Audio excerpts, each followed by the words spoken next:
Today is May 8th. 75 years ago, just after midnight French time, German leaders surrendered unconditionally to America, Britain, and our allies, ending World War II in Europe.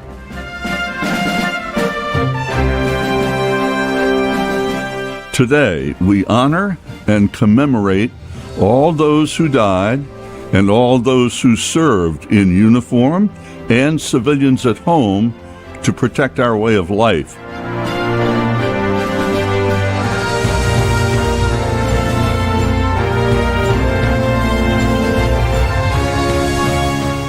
When the Japanese surprise attacked at Pearl Harbor, December 7, 1941, the United States was not prepared for war, but under the leadership of President Roosevelt, ramped up fast and seemingly overnight created America's gigantic war-making capability.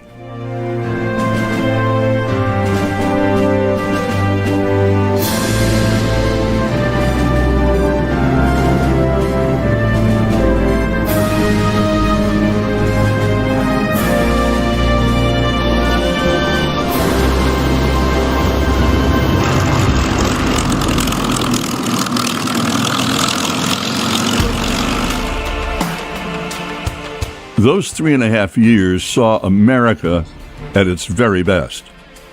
Men, women, and children working together day and night, regardless of skin color or ethnicity, regardless of political stripes or religious choice.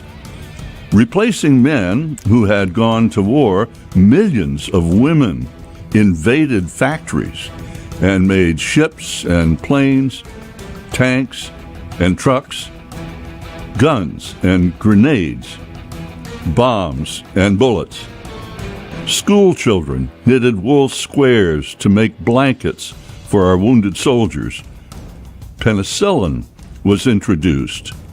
Americans of all ages embraced rationing of food and everything else needed for the troops on the front lines, and tended victory gardens.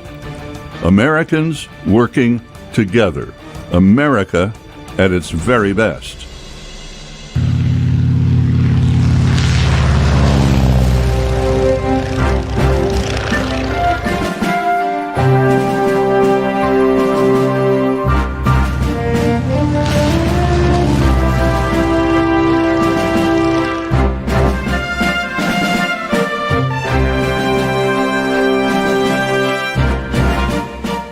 Today, we remember and honor all those who died and all who served to preserve our very special and privileged way of life.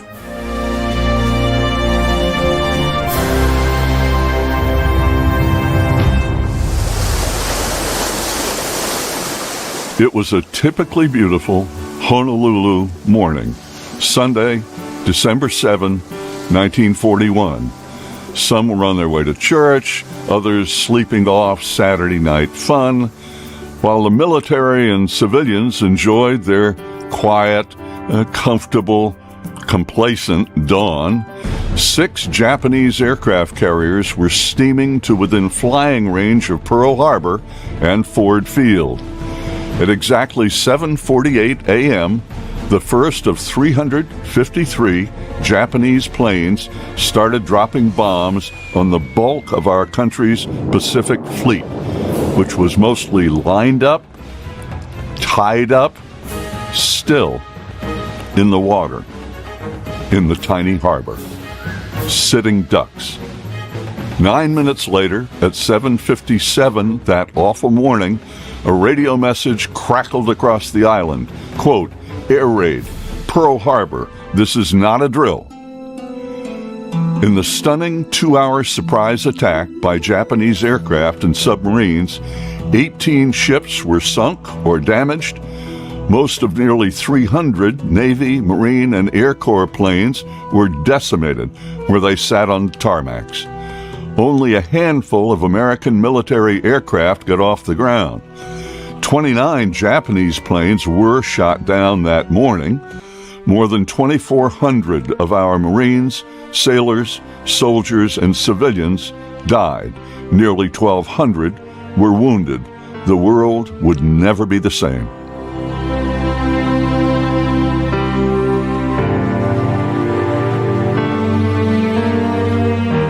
In a speech to Congress and the country the next day, President Roosevelt, declaring war on Japan, referred to the previous day of the attack, quote, "a date that will live in infamy."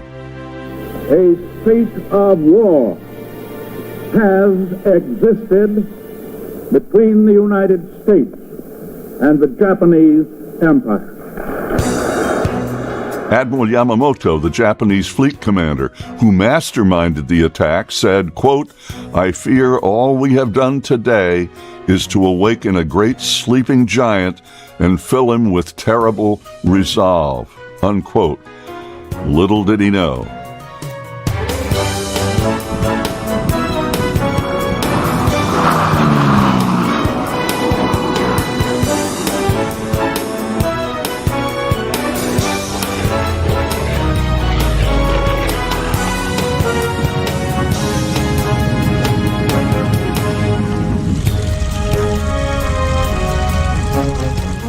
Just 4 months after Japan attacked Pearl Harbor, Dick Cole was Jimmy Doolittle's co-pilot in the first Army Air Force B-25 light bomber to launch from the aircraft carrier Hornet. The 16 airplanes streamed to the Japanese homeland and successfully bombed Tokyo targets. Cole survived bailing out of their stricken aircraft over China and went on to fly the treacherous Himalaya Mountains, supplying our Chinese allies battling the Japanese in China. Soon after that, he was part of the very first air commando units of our air forces.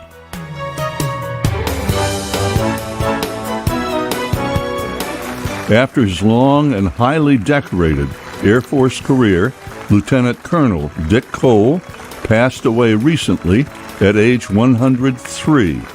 He was the last surviving member of the Doolittle Raiders.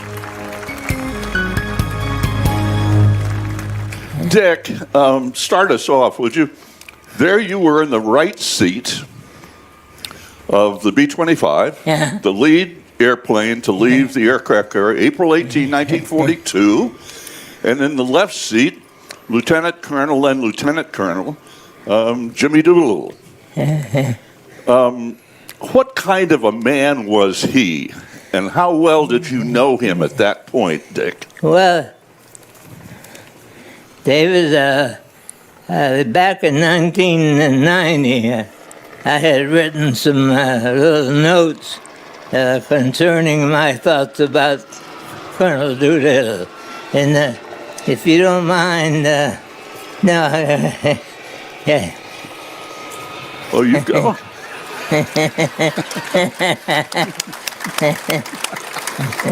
He's always ahead of you, all the time. Actually, Colonel Doolittle was 5'6", but the way I was able to put it together was he was short in stature, but tall on accomplishment. A man of integrity, honor, and courage. He excluded confidence, determination, and strength. He was intelligent, educated, and humble, great respect for others, led by example and inspiration to all, and we would have followed him anywhere.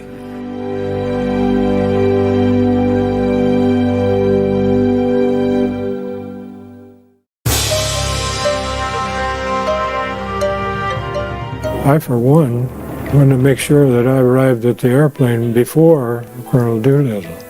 Well, I was the second lieutenant, and he was the lieutenant colonel, and I didn't want to get verbally lambasted for being late.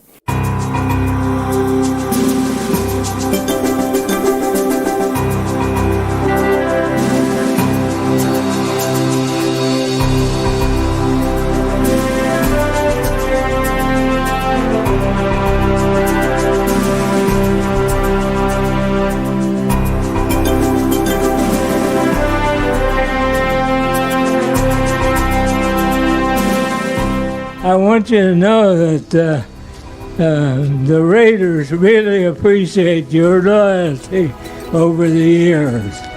And their word, again, thank you for being here today and having fun.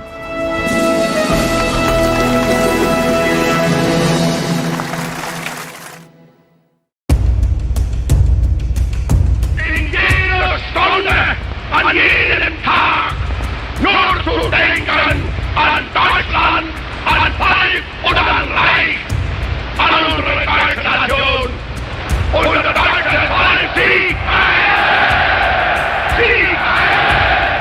Sieg! Adolf Hitler, the Führer, dictator of Nazi Germany, along with Mao and Stalin, one of the most evil killer leaders of the 20th century.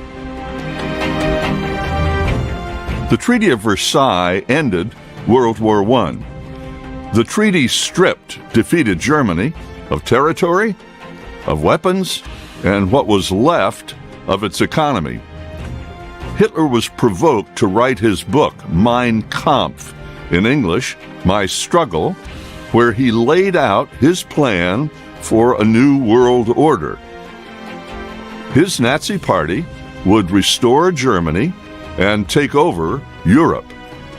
You know, I was a young guy also in those days, but I think their aim was how to, by political measures, you know, get an improvement of the whole situation. Means primarily economically, politically. And no member of any other party was idolized like Hitler in his party. He was a great leader, you know? And nothing, no word against him, no critique against him. What he said, this was right. Know that. In 1933, he anointed himself Führer, leader, and dictator. Hitler demanded loyalty from every German, not loyalty to their country, but to him, personally, by name. First thing that was implemented by Hitler after he had taken to power was a Ministry of Propaganda. And under this ministry, all of the information industry had been centralized within half a year. That is, there was only one radio channel that was completely controlled by the Nazis, and all of the print industry, all newspapers, all magazines were under control of a censor that sat in the Ministry of Propaganda. It was strictly forbidden by law to listen to foreign radio stations, to radio stations outside Germany. So the first thing they tried was to limit the Germans' view on the outside world and make them think in the direction the Nazi Party had decided the people should think to. Hitler managed to reduce unemployment within 2 years to less than 1 million. So he was cheered upon like as if he had magical powers. And most of the people thought, well, this Jewish thing is really disgusting. But basically, he seems to be the right man at the right place. In fiery speeches, day and night, to thousands, he preached two great evils, Judaism and communism. Over 6 years, Hitler built an overwhelmingly powerful and tactically brilliant military force, ground, sea, and air. He took over Austria and Czechoslovakia, then in 1939 invaded Poland. Within 3 months, he crushed 6 countries, controlled most of Western Europe, and was knocking on France's door. It was the most widespread war in history. It's estimated that at least 75 million people died. By 1944, more than 2.5 million men and women were serving in the Army Air Corps. Over the course of the war, some 40,000 American airmen died. 18,000 went missing. 41,000 were captured. These numbers seem incomprehensible today. We and our allies in combat and at home paid huge personal prices to save the free world from oppression.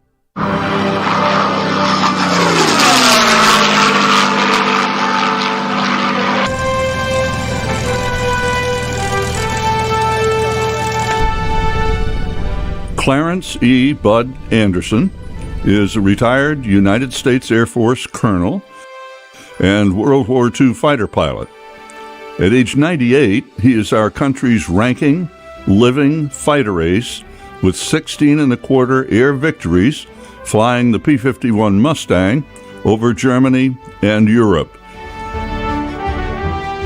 After the war, he spent most of his 30-year Air Force career as a test pilot.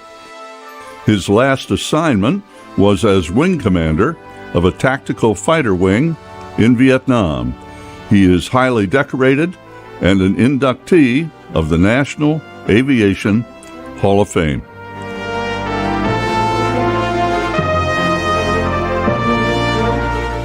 Colonel, why is it important for us to commemorate VE Day 75 years later? World War II was a big deal. They had these two dictators in Europe that decided they're going to conquer Europe and enslave the people, put them to work. So it was a grave situation. And I think most Americans knew that. But once Japan attacked the United States at Pearl Harbor, the country had a transformation, as I recall, and saying, oh my goodness, this really is serious. The country got behind the government, and but the tremendous manufacturing capability was mobilized, and everybody was working towards winning the war. And our country became very patriotic. Everybody wanted to know what was going on in the war. Everybody had somebody in the service. And I think, well, they called it the greatest generation, but we were all just doing what we knew we had to do. The whole thing of World War II needs to be remembered. It was just a different time, and I don't think we'll see it again.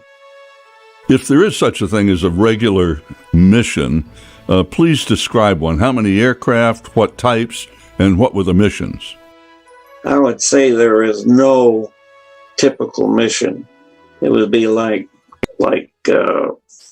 playing cards. You get a hand, and you got to deal with it the way what's in your hand. But in general, I could tell you most of our missions were escorting the B-17s and B-24s over Germany. We were transferred to the 8th Air Force.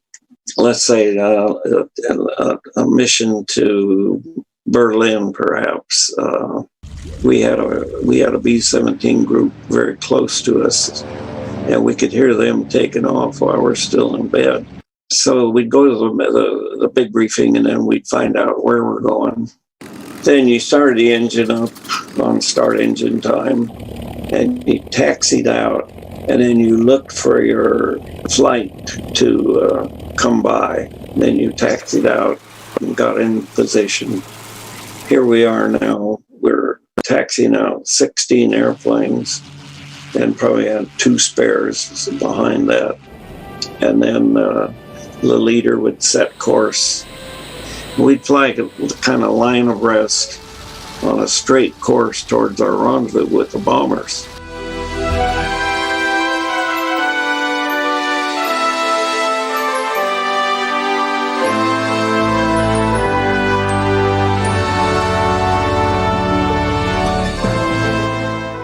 say mid summer of '44, you could have 800 to 1,000 bombers, and they'd be in a long stream.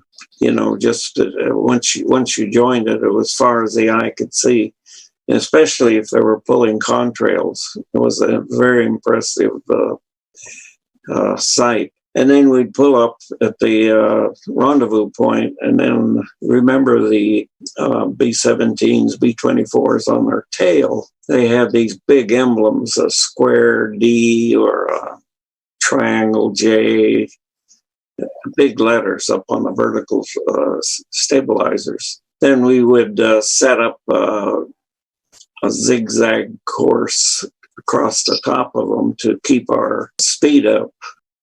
We were generally flying, well, of course, well above 25,000 feet. The bombers were between 20 and 25.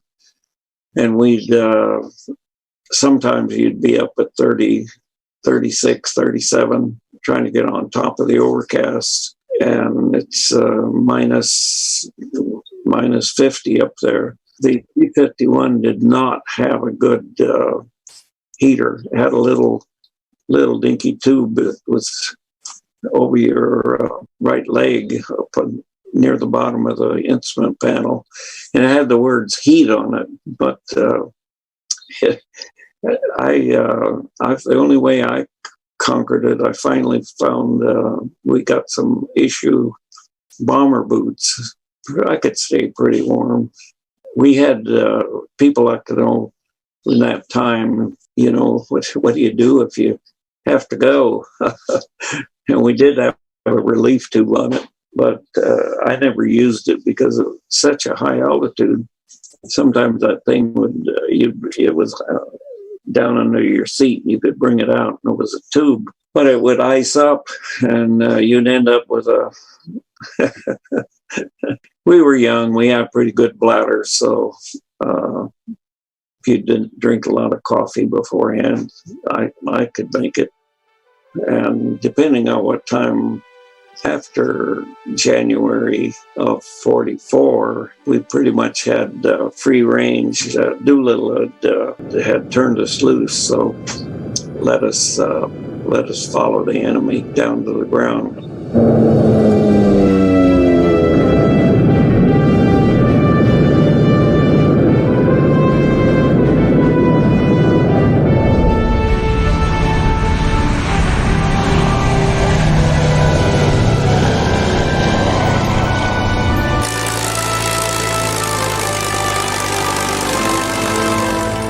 Jimmy Doolittle is known for that daring B-25 1942 air raid on Tokyo.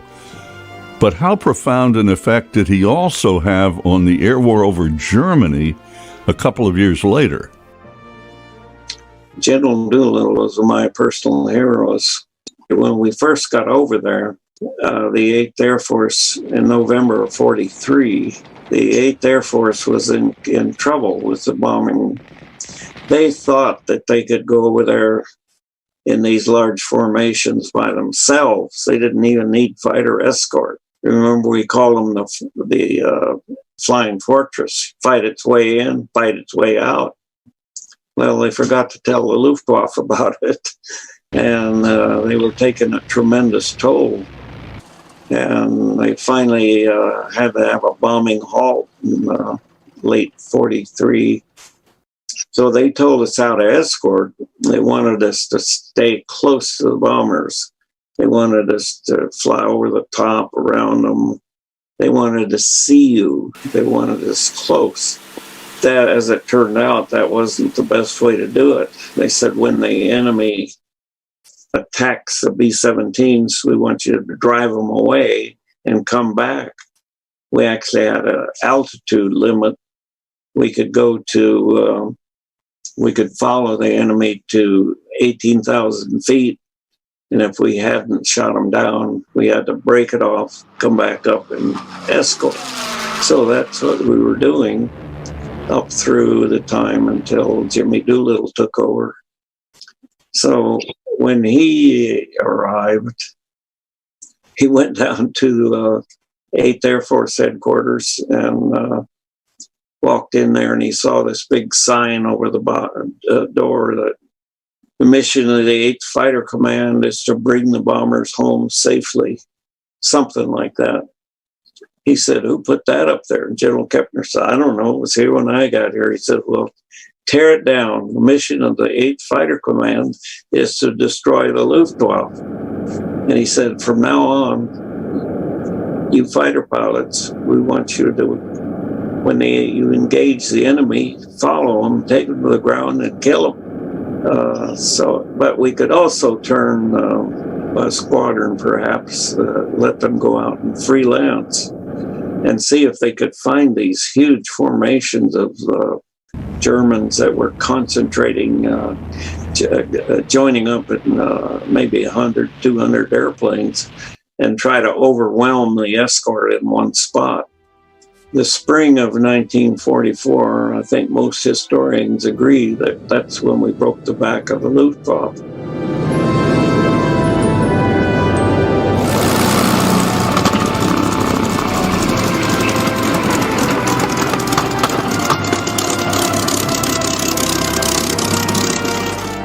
Where did fear ever figure into the equation of your flying all those missions over Europe? Well, yeah, let's talk about fear. Naturally, there's some fear. There's a war going on, and you might get killed, and so that gets your attention right away. Most of the fear would be just flying over enemy territory would create some emotion, because you knew if you went down there, we'd been bombing those folks and they weren't too happy with us. We'd known of some instances where the Germans had murdered air crews. We didn't want to bail out, that's for sure. If you got into an engagement, say single, one versus one, turning and turning and turning and trying to get on each other's tail, at that point, I really wasn't afraid. It's amazing. I think it was a survival thing and the adrenaline. You're trying to, you get to kill or be killed. And that's pretty motivating. You lost many fellow pilots in combat. Personally, how did and how do you deal with that? The loss of squadron mates is the big memories that I have. I have them today. We had 28 pilots in our original fighter squadron that deployed overseas together. 50% of them were either killed or were prisoners of war. And I personally lost two of my good friends that I thought really a lot of, Jim Browning and Eddie Simpson. And I thought so much of them that I actually named my son James Edward Anderson after him. Simpson had, after I left on my first tour, flew a bombing mission, landed in Russia, flew a bombing mission, landed in Italy. And the new guy ran into him and they collided and had to bail out over France, which was still occupied by Germany, and joined up with the Free French. And they went with them into a remote forest location to have a ceremony to honor their Free French guys that were killed in combat. And the Germans got word about this and sent an armed column out there to capture them. While they were leaving the camp as fast as they could, and Eddie Simpson was in one of the last trucks that went out. And they could see that the Germans were coming too close, and so a Frenchman jumped out of the truck and with a machine gun, and Eddie jumped out with him. and helped him. And they blew up the first car and blocked the road, just like a movie. But, of course, the Germans overwhelmed them, and they were both shot. Jim Browning, on the other hand, volunteered for a second tour and didn't even go home. And it was near the end of the war, tragically, that he and Don Baquet were engaged in an aerial dogfight with two Me-262s. And Browning and the 262 were making head-on passes, playing chicken, and nobody chickened, and they collided, and both of them were vaporized in the crash. And,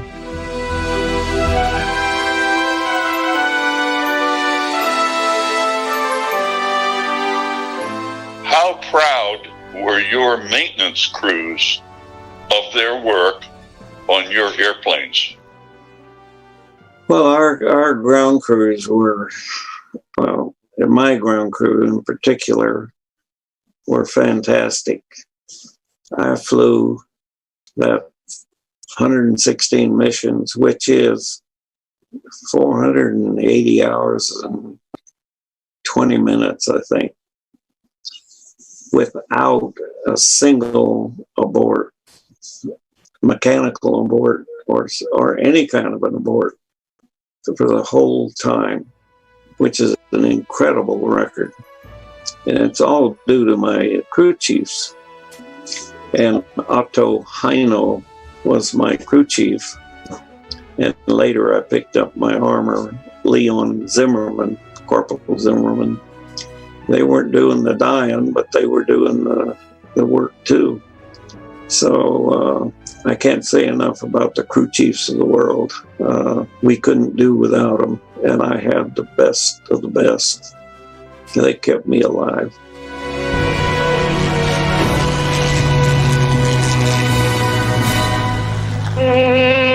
Mercy-dos and dozy-dos and little ivy-divey, a kiddly-divey too, wouldn't you?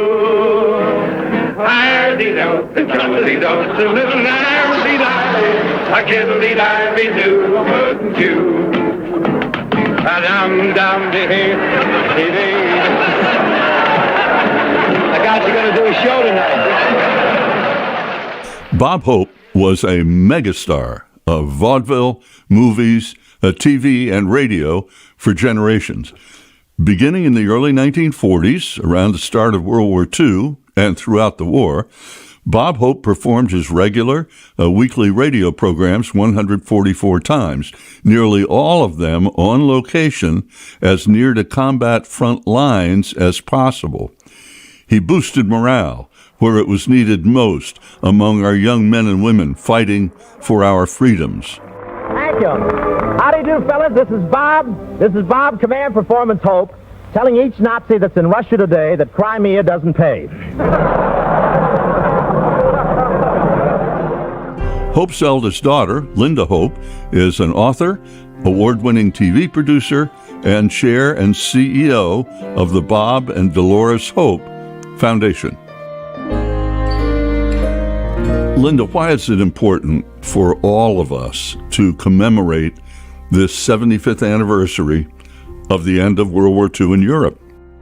I think the important thing is really to remember earlier days, the days of World War II, and to acknowledge their heroism and the sacrifice. And I think it makes it even more relatable today because all of us are going through a period of some kind of sacrifice for a better good. And I think it's something that we can all relate to. Where did the idea come from for your dad to do these programs on location, often at frontline military bases? Actually, it all happened sort of by chance. One of Dad's writers had a brother who was serving at March Airfield. He said, he told his brother that they were starved for entertainment, and why didn't he bring the Bob Hope show down there? And he did, and the rest is history, because the audience was just so receptive and so starved for entertainment. And in those days, the entertainment picture was a lot different than it is today. And they really appreciated having somebody who was a star at that time come out and make them laugh. Describe your dad's radio programs in front of thousands of troops. Well, actually, I wasn't there for them, so it's very hard for me to say with any real authenticity. However, I've seen enough photos and heard enough of those broadcasts to know that they were certainly very well received. The first show that Dad did away was at March Field in 1941. What were the reactions from the troops? The reactions of the troops were just phenomenal. To see their radio stars there in front of them performing was just very uplifting and very meaningful to them. I mentioned the Bob and Dolores Hope Foundation that you chair. What is your mission? When Dad died, or before Dad died, he committed to leaving really everything that he gained through the generosity of the American audiences. He left that all back to the American public. He gave all of his books and papers to the Library of Congress to be used for the benefit of the American people. He left all the proceeds of the sale of his estate to his foundation, and the mandate for the foundation is to really continue his work with the troops. And so that's what we're doing, and to help those in need. How fulfilling do you think those experiences were for your dad, and how committed was he to our troops? I think those experiences that Dad had during World War II with the troops was really mind-altering and changing, life-changing. He came to really realize that it was an important part of his life and something that he was really made to do. He was given the talent, and he felt a commitment using that talent in the best possible way. Dad certainly was and continued to be committed to the troops, and ended up performing for the USO, well into his 80s, I guess. So that's been a part of his life, and an important part. I think the fact that Dad was very successful in his career, but the thing that was most meaningful and most important to him really was the work he did with the troops.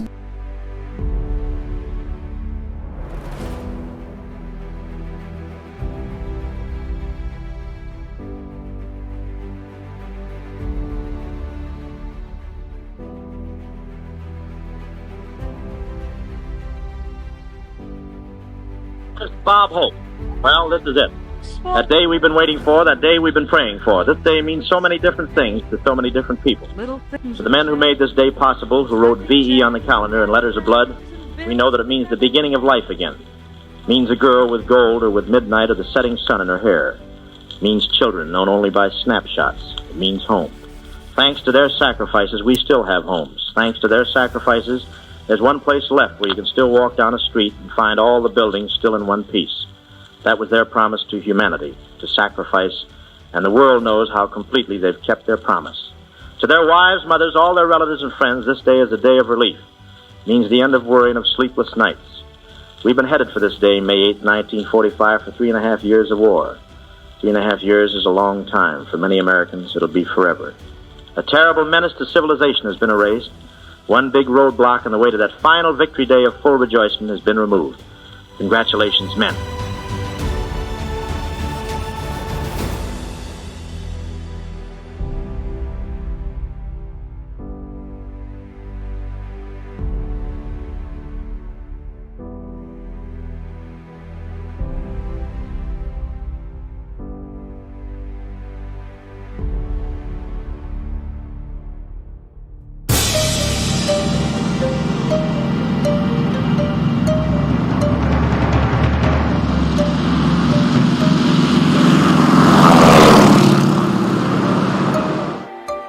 Japan's devastating surprise attack on Pearl Harbor, December 7, 1941, launched the United States into full-blown total war with Japan, Germany, and Italy.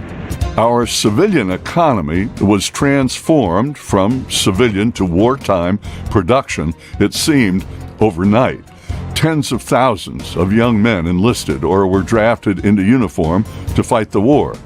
This left millions of jobs unfilled, and women came to factories all across industry to make guns, planes, and every other conceivable product to win the war.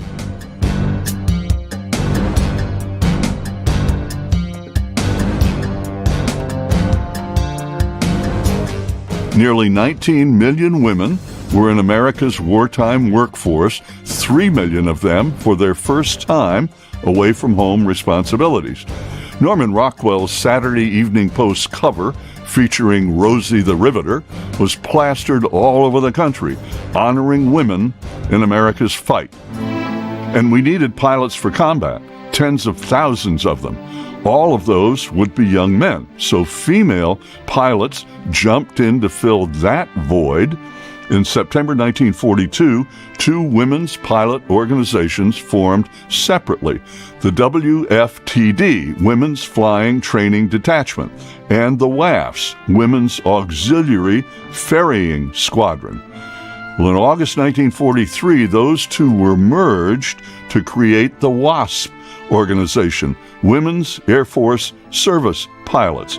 General Hap Arnold, Chief of the Air Corps, selected the great female aviator Jackie Cochran to head up the WASPs. 25,000 women applied, 1,074 were accepted. All of them had prior flying experience and pilot's licenses. WASPs flew over 60 million air miles in every type of military aircraft. Our country is in their debt, and today we honor these great patriot aviators.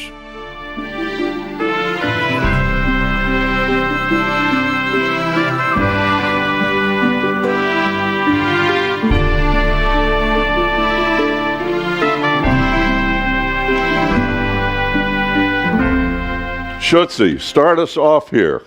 You're the star here today. What's your first memory of being interested in flying airplanes as a kid? Boy, that's going back a long way. Well, you just told me you were really 39, so it's not that long ago. Well, you got to turn that one around. When I was 7, I said to my family, when I grow up, I'm going to learn how to fly. But I had the interest long before that. What was your parents' reaction to your telling them that you wanted to fly? You're crazy. Girls don't fly. Boy, so what did you do? I mean, obviously you figured it out along the way. How did you go about it? Well, I didn't really figure it out. I just knew I wanted to fly. I see an airplane go by. And when I was a youngster, an airplane going by one every 10 days, that was a big traffic pattern. I just studied. After I learned how to read, I read everything I could on aviation. I even took my brother's Boy Scout magazine to read the articles on aviation there. I was really gung-ho. So how did you get around your parents not wanting you to fly? I mean, you had to raise the money, you had to keep it from them. What did you do? Well, they were very supportive. If you had a dream, they figured, try it. If you don't make it, at least you had a dream. No use going through life without a dream. So you went to night school, yes? Well, I went to night school, but that's only because it was the CPT program. I got out of high school. They had a little article in the paper about there was aeronautical classes. I signed up. But when it was a test, they were going to pick 5 young women, as I understand it, to have scholarships to learn to fly, correct? Not women, men. When I reported for this ground school, I found out that there was a scholarship involved. 5 scholarships, of which only 1 could be a woman. There was only 2 women in the class, so I figured I had it made. But I also found out that the guys that were taking the course had taken it 3 or 4 times, so I figured they'd pass on perfect attendance. I took the private pilot's license at the end of the course, and the 5 highest scorer would get the flight scholarship, and I was one of the 5.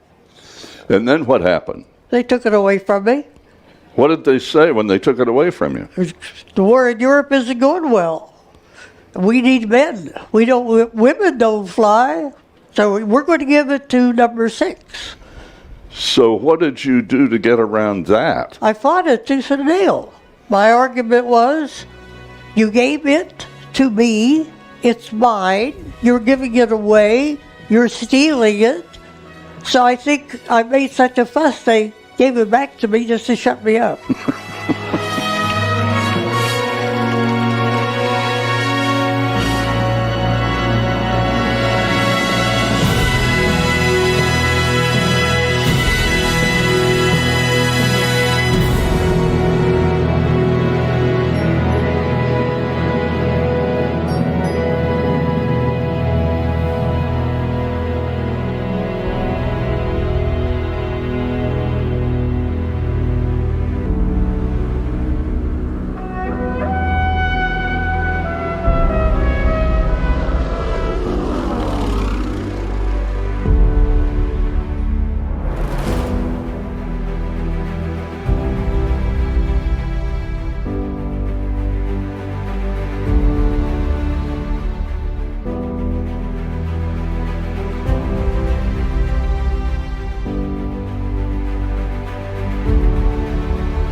Was 18 and just out of high school. She took a job as a riveter at the Boeing Wichita Aircraft Factory. She was one of the original Rosie the Riveters. She is in her mid-90s now and just as sharp and snappy as she was when she was putting rivets in the very first B-29 to roll off the assembly line. And then they sent me to a school there in Wichita. And they had a school there. They sent me there because they needed riveters. The first day I was there, I didn't rivet.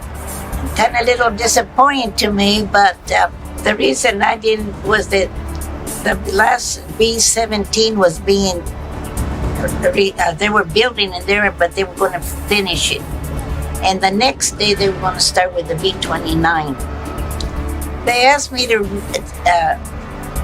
rivet, but they said, well, we don't have any buckers. We only have one person. But nobody wanted to work with her because she's a black girl. And because in those days they were very prejudiced.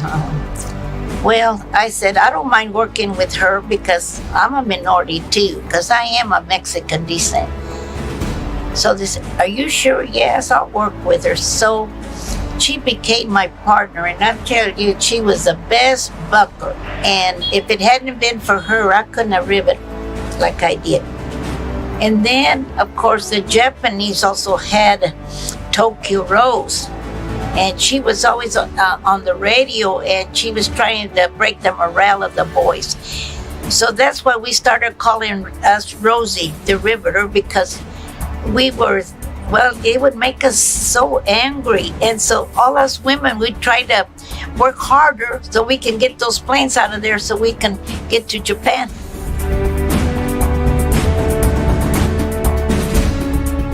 Well, it's a better life, I tell you, because we don't have the prejudice we used to have.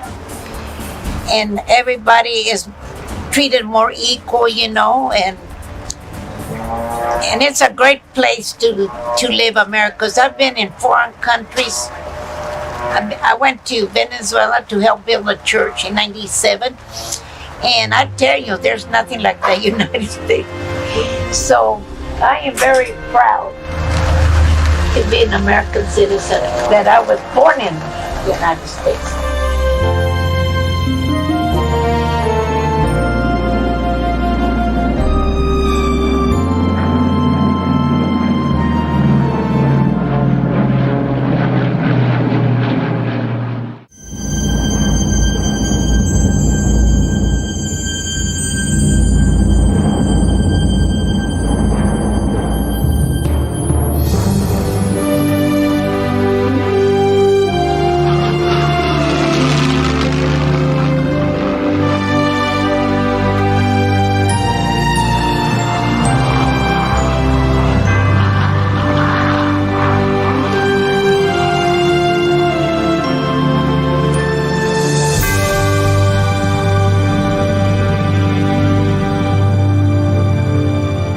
The great aviator Jimmy Doolittle said that Bob Hoover was the best stick and rudder pilot ever.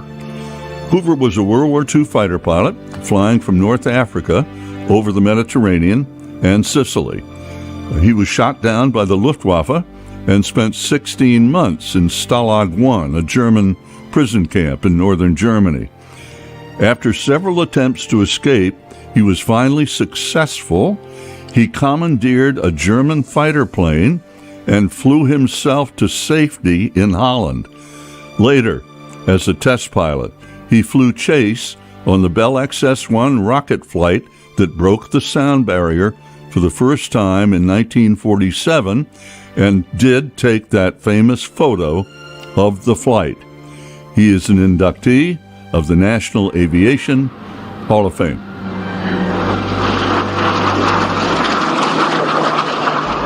Adlai Stevenson once said, "Patriotism is not a short and frenzied outburst of emotion, but the tranquil and steady dedication of a lifetime."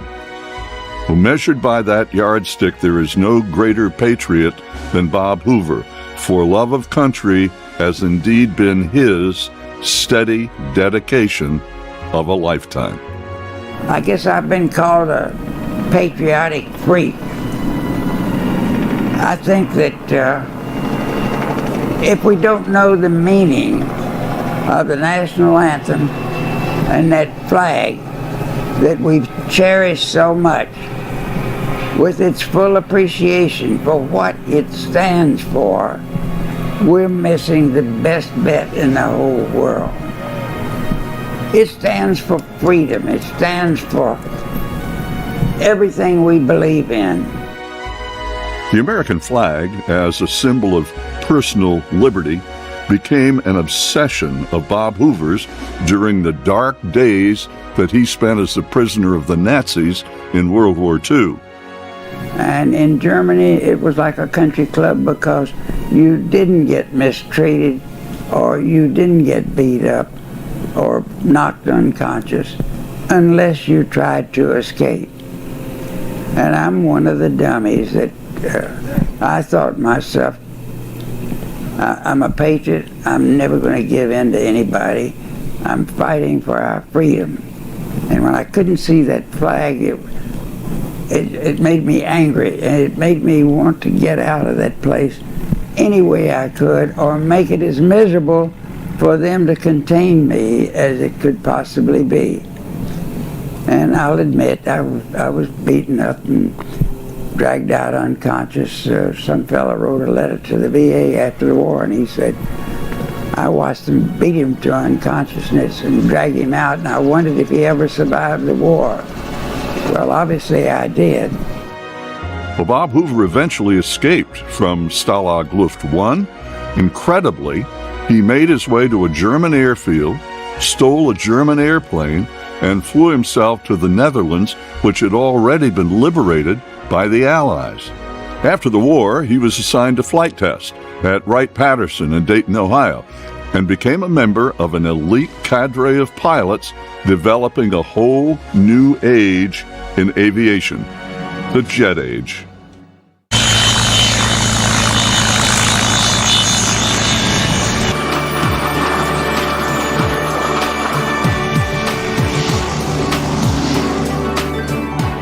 Günter Rall was a German fighter pilot and the third-ranking Luftwaffe ace. After the war, Rall became a leader of West Germany's new Air Force and became friends with many American pilots.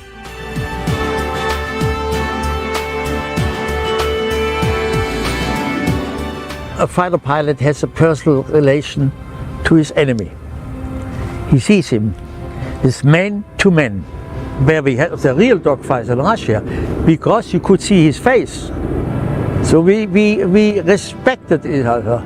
He fought for his country, I fought, and we had personal contact in the air.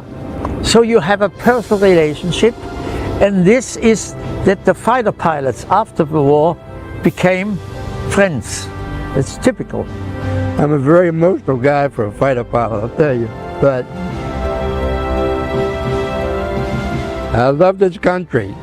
And every young person who lives here ought to be blessed to know that they've been so fortunate to be born here. And when the time comes, if you have to do your thing for your country, you better damn well step up to the bat and do it. See, anybody who's so fortunate, he feels the same about his country. 3 wars and I'm still here. I'm 88. I feel fine. I'd go to tomorrow and fight, but I wouldn't fight against Gunther. I remember one evening after a hard day of work when we were working on the biography, and we sat right here on under the porch, both of us with a glass of whiskey in our hands, and didn't speak for a couple of minutes. And suddenly, into the silence, he said, "You know what? I looked into the faces of most of the guys I had to kill, and tears ran down his face." And I said, "Why so?" And he said, "You know, the air war on the Eastern Front took place in altitudes below 5,000, 10,000 feet. Nobody wore an oxygen mask. And when you engaged, you came across the guy before you turned in. And I could see them, and a minute later they were dead." And that was something that surprised me really, because at first glance, he's just a cool-cut warrior, you know. But if you get to know him a bit better, and not only him, this might be true for most of the World War, or many of the World War II veterans, it really bothers them and will bother them till they do their last breath.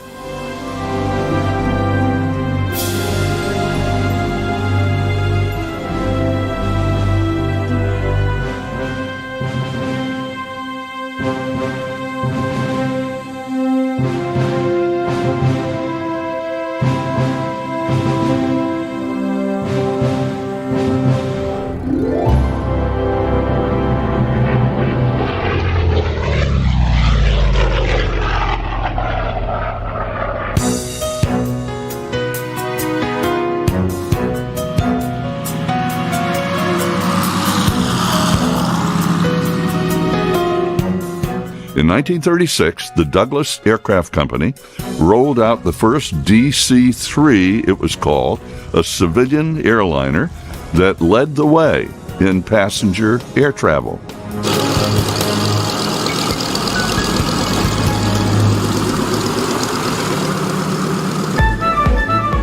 And when World War II broke out in 1941, military leaders saw that a modified DC-3 could be very useful in combat. Little did they know, the C is for cargo, the C-47 became a workhorse, especially in World War II and later in Vietnam. It flew supplies and troops, did search and rescue and medical evacuation. It dropped paratroopers and inserted special operations forces behind enemy lines. More than 10,000 American C-47s served in World War II, and thousands more variants were flown by American allies.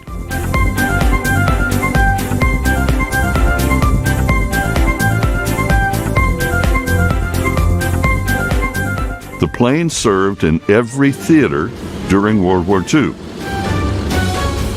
In July 1943, C-47s dropped 4,300 paratroopers on Sicily as part of Operation Husky to drive the Nazis from the island.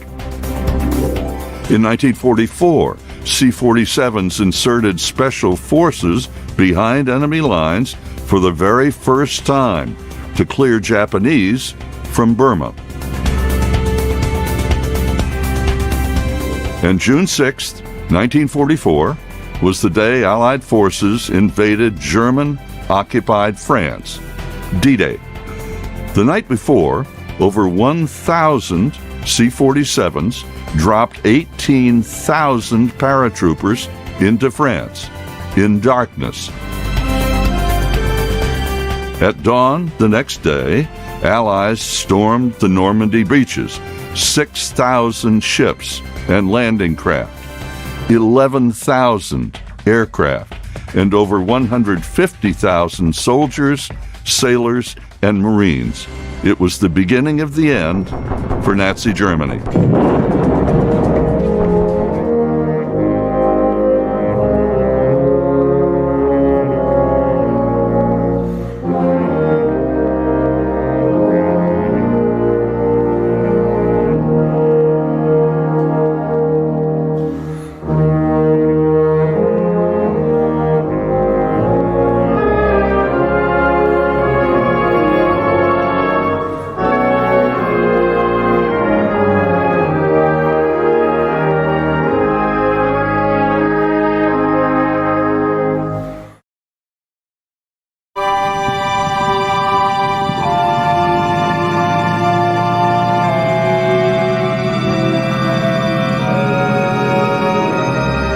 Carnegie Tomasian was from Brooklyn. He enlisted in the Army at age 18 and became a left gunner on the B-29. On his third combat mission over Burma, there was an explosion. He bailed out and spent 6 months as a prisoner of the Japanese. He was one of only a few survivors of that POW camp. He was liberated, recovered, and came home. He was discharged as a staff sergeant at the age of 22. So you're taken prisoner by the Japanese. Right. How were you treated? Well, Japanese were Japanese. It was a... What's that mean? It was a different philosophy of life with the Japanese at that period of time. They were... The ones that were guarding us were of a different caliber. They must have been chosen to be cruel. I don't know what it is. I remember once I was dozing in my solitary cell, and I was sleeping, and Brooksy, my radio operator, said, Tommy, get him. Hey, guys, guard's coming. Well, I got up in the stupor and just stood there, and he just came in and by. Now, what happens if you don't? What happens if you don't? Happened to me. He brought me out of the cell at another time. He put the gun to my forehead, and he clicked it, and it was empty. And he laughed with his gold tooth sticking out and shoved me back in the cell. Well, boy, I almost passed out. They had this fun, and on Friday nights, when they drink, they would come and beat up the guys for nothing. For nothing. Carnegie, you were liberated, got better, hospitals, got in C-47, found your way back, on your way into LaGuardia, and you wrote that the pilot came across the harbor. And where did he bank the airplane? So he said, look outside window of the plane. And so we all looked out, and he dropped down to about 500 feet, and he banked around the Statue of Liberty. I can't express what that did, what that meant. I was home. That was my home. It was just,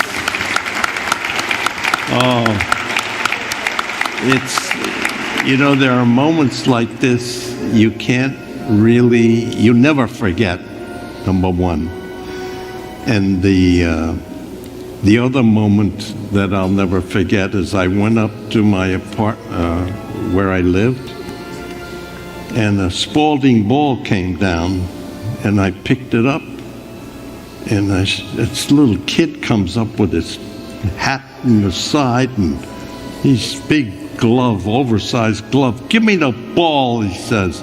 I said, oh, all right. Give me the ball, I'll waltz one up your snot box. I was home.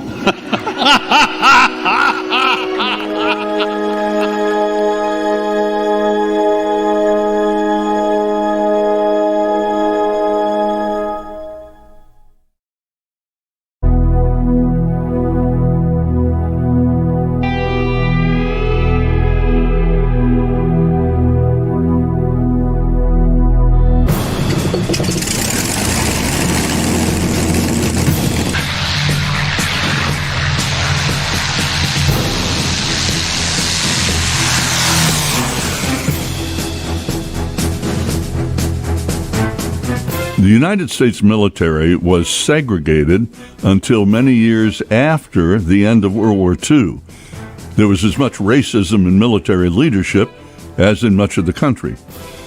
When World War II began for our country at Pearl Harbor, young colored men by the thousands rushed to enlist to serve, but were told they could only do menial jobs, that they had, quote, smaller brains than whites, had inferior mentality, lacked courage, and were unfit for combat, end quote.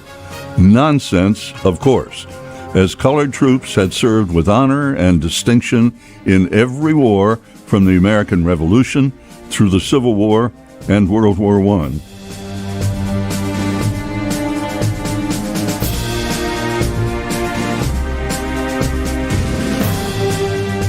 Retired Air Force Brigadier General Charles McGee broke records. As one of the first Tuskegee Airmen pilots, he flew 409 fighter missions in 3 wars, World War II, Korea, and Vietnam. In his 32-year Air Force career, he commanded at many levels as he helped defeat racism in the United States Air Force. He is highly decorated and an inductee of the National Aviation Hall of Fame. So where did it come from in you and your colleagues to be able to say, I will not only join to defend the country, but I'm going to join and fight racism? What did it take inside you to do that? Well, I think number one, and I think the first thing that we were all thankful that we had parents and grandparents that said, go to high school, go to college, let's get an education. And that was a requirement when the war broke out to have that education. So that was important. In my own kind of growing up, I did learn, I guess you might say from a religious point of view, treat your neighbor as yourself, as you want to be treated. A little later, in my years, I was glad to be a Boy Scout. And I still say that if we all live by that Scout oath and those 12 Scout laws, trustworthy, loyal, helpful, friendly, courteous, kind, obedient, cheerful, thrifty, brave, clean, and reverent. If we all, yes, indeed, folks, if everybody lived by those laws, we'd have quite a different country. But that was the type of thing that helped me. And I realized fighting doesn't solve an issue. You're bruised and you're still mad at each other. So it takes a little different way of living. And I think that's what sustained the majority of those that became a part of this first experiment, because the Army said we studied and we know it isn't going to work. So that was the term. They called it the experiment. Exactly. The experiment was authorizing the 99th Pursuit Squadron. Of course, the fine print to maintain segregation said all of the necessary support. So besides 32 pilots, that's a couple hundred technicians and mechanics, and of course you needed medical and communications, and also it's almost another couple hundred, supply another couple hundred people, because they insisted on segregation. And that 99th went into combat taking care of, still segregated overseas, but attached to white groups, but not at the same base.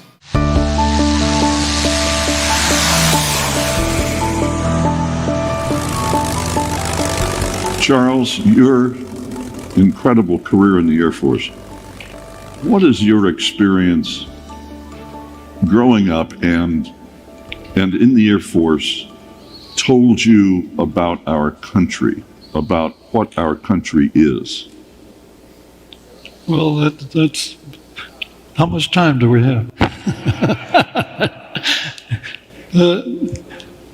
Interesting, it told that we can support the country regardless of our color or accident of birth. It's more about being prepared.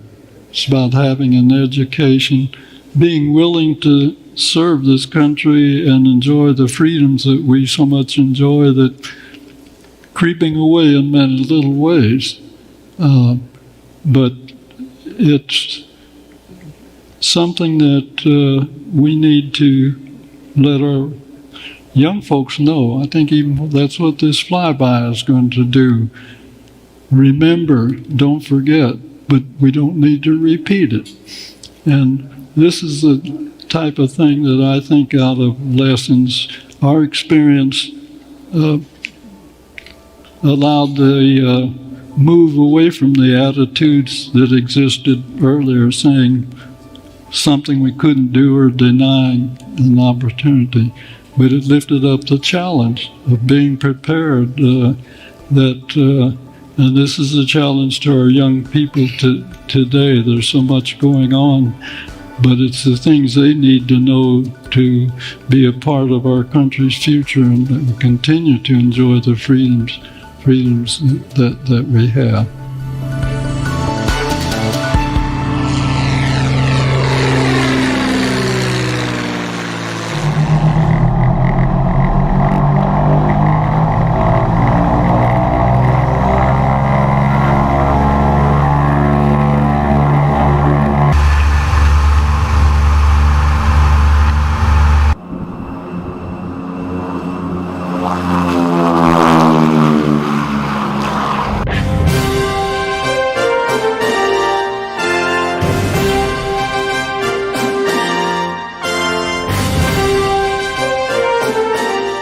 The Arsenal of Democracy events scheduled for May 7 and May 8 have been postponed until late September.